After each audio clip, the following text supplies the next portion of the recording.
Arsenal conceded only their third defeat of the season against Manchester City in the FA Cup last Friday. Meanwhile, José Mourinho is being touted to return to Chelsea or to England, to Chelsea probably for the third time. And this is the crux of what we'll be discussing on today's episode. This is the Nutmeg on Guardian TV. My name is Ayomide Sotubo.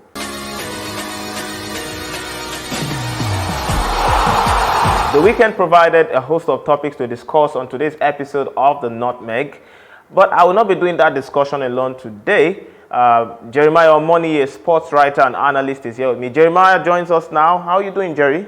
I'm fine. Thank you very much for having me around. All right, so let's dive straight in. Jerry, the biggest talking point obviously has to be that Brighton knocked out Liverpool. Brighton, by the way, have defeated Liverpool for the second time in about 2 weeks now. And what are your thoughts on this game? It really showed that there are no more underdogs in the English football. We've seen where even clubs like Derby County defeating top sides like Manchester United, and I think this really makes us to get the best of football, and that's the beauty of it actually. That you can't really predict. A particular scoreline like Monza defeating Juventus over the weekend too as well. So it really gave us the ability to have a wide imagination of anything that could actually happen between two sides. Maybe when a smaller side is playing against a top team, and you can actually say that anything can actually happen. A Sunderland can defeat a Chelsea, or even a West Ham can defeat a Man City. So it's just the beauty of the game. But aside from that, one of the major problems that Jurgen Klopp and his boys they are actually facing at the moment is the injury foes. They are yet to get themselves together. Darwin Núñez is still yet to get himself adopted into the team. Carvalho is not there. Luis Diaz has been sidelined. Likewise, too, Thiago Alcantara is not really getting himself in the game. You will notice before the second half started, James Milner had to come in for Arnold because of the fact that the island football for Jurgen Klopp was not coming forth, because Brighton really took these guys over. Don't forget, Brighton this season, they've played against Chelsea, they played against Manchester United, and they defeated their sides. So it really showed that this side, tactically, they are very, very sound. They have energetic young guys that are ready to sacrifice a lot of things for the squad. All right, Jerry, let's move away from Brighton and Liverpool now and talk about the pick of the weekend, arguably. Arsenal got knocked out by Manchester City as well. That was only Arsenal's third defeat of the season. And it was a case of Pep Guardiola picking up a 7th win out of 8 matches he has faced against his apprentice, Mikel Arteta. For me, I thought that was just the best thing for Arteta. Arteta needs to cut down some competitions. He needs to focus on what really matters. For me right now, I think the Premier League really is very, very important for Arsenal and Mikel Arteta. They need to get themselves back. They need to recreate the 2003-2004 season. They need to bring it back to life after so many years. So it's just, for me, I felt that that's just a wise decision to do right now. Europa is still coming, and if you look at their squad, they don't really have enough depth. Although Arsenal really played fantastic football against Man City on Friday. Okay, let's move away from that as well and talk about other games that went down. Our very own Victor Osimhen is doing the business in Italy, and of course, I got on the score sheet again. He's now got 14 goals in 16 appearances, and the young man just looks like he's leading the title charge, and he's going to help Napoli secure their first Scudetto in a while. Yes, and if I must say, it's something that I think Osimhen had really grown to a level where he is now ready to take up the challenge, to join the big boys, and to take up what really matters. And if you look at his progression, the way Osimhen really got himself into Napoli, starting from where he started from Lille down to Napoli and everything, I can say that Osimhen so far, if that same progression is by which he's going, I can tell you that in the next 5 to 7 years, Osimhen will become one of the top. Like, I think he's actually going to get to that peak of his career. Right now, he's going to win. Probably he's on the verge of winning the highest goal scorer in the Serie A, winning the title, the Serie A title for Napoli, and probably getting to another side right now. So I think it's another landmark achievement for him. He's still less than 25-year-old. So for me, it's just something, because when I saw that goal yesterday against Roma, when Osimhen joined, Yeah, absolutely.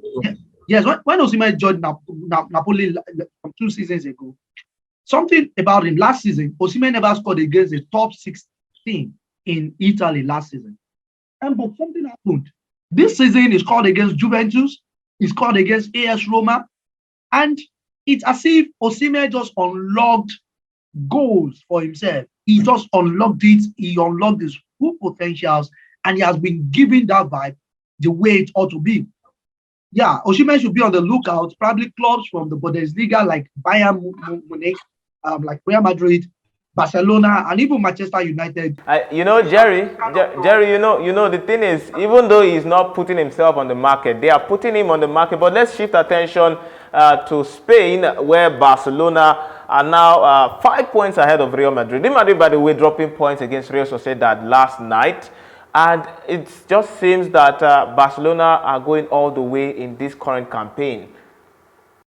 Yeah, when Xavi Hernandez faced some kind of hiccup when he joined Barcelona, people were like, okay, maybe he's not really the legend they are waiting for, or that can actually take up the role like what Pep Guardiola did for the Catalonia. But so far this year in 2023, Barcelona is the only squad that has never lost a game. They've really played top sides, and they've really shown that they are ready and fully ready to take up challenges. Real Madrid right now, I don't know what's really happening to them. They've not really shown like a defending champion. They've not shown like it's squad that they won the Champions League and they are ready to give it all. Probably maybe they are still getting to get themselves over. I think Karim Benzema, the injury, getting over injuries and everything is really affecting the team as well, because Karim Benzema is supposed to be the heart of that squad.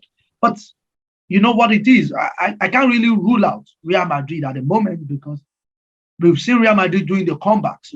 They did it last season, and I felt that if the season is still young, they can still do spectacular things, because 5 points for me is still very small. When you face 2 defeats and a draw, then that's all. So I felt that Real Madrid still has a chance of getting themselves over. All right, let's talk about chances now. There's talk about José Mourinho returning to England, probably Chelsea for the 3rd time. We know that reports in England are suggesting that. Speculations are also telling that Chelsea are unwilling to bring in José Mourinho and trade him for Graham Potter. They are satisfied with Graham Potter at this point in time. But then you must talk about some factors like Mourinho's family still based in London, and then Roma also not. It is said José Mourinho is not happy with the financial backing he's getting at Roma. But then, do you think, Jerry, that return to Chelsea for the 3rd time? We know he has had 2 stints at different periods. Is a 3rd return to Chelsea, a 3rd spell? Is it an ideal move for José Mourinho away from Roma right now? Actually, it's not only Chelsea, because there are speculations that he might be joining the Brazilian national team. Although Mourinho had already said that he is not going to join the national team right now until when he's ready to retire from football. It's actually going to be a retirement plan for him. But now to look at Chelsea, there's nothing wrong in José Mourinho going to Chelsea. However, I felt that Graham Potter should be given some time. I felt they should give him time to develop, to grow his tactics. Yeah, I still felt that Graham Potter, because this same Graham Potter really made Brighton what they are before leaving. And last season, nobody would have actually expected Brighton to be doing what they are doing right now. So it felt that for a team to be strong, for a team to be fully strong, to have everything it takes, I felt that time really matters. Graham Potter is still there, less than a year. I felt they should give him to the end of the season, till before the speculations from José Mourinho down to London. So for me, I don't really see it as I just felt it's a media boost. I don't really see it as something very, very big, as something very special, because José Mourinho right now, I don't really see him as somebody that is actually going to leave AS Roma. He loves challenges, and I felt that Napoli had really are one of the clubs that is actually giving José Mourinho that challenge he wants. So I don't really see him moving down to London at the moment. But if he's actually going to, if the management actually wants Mourinho, I felt he should come next season when he will be able to get his side.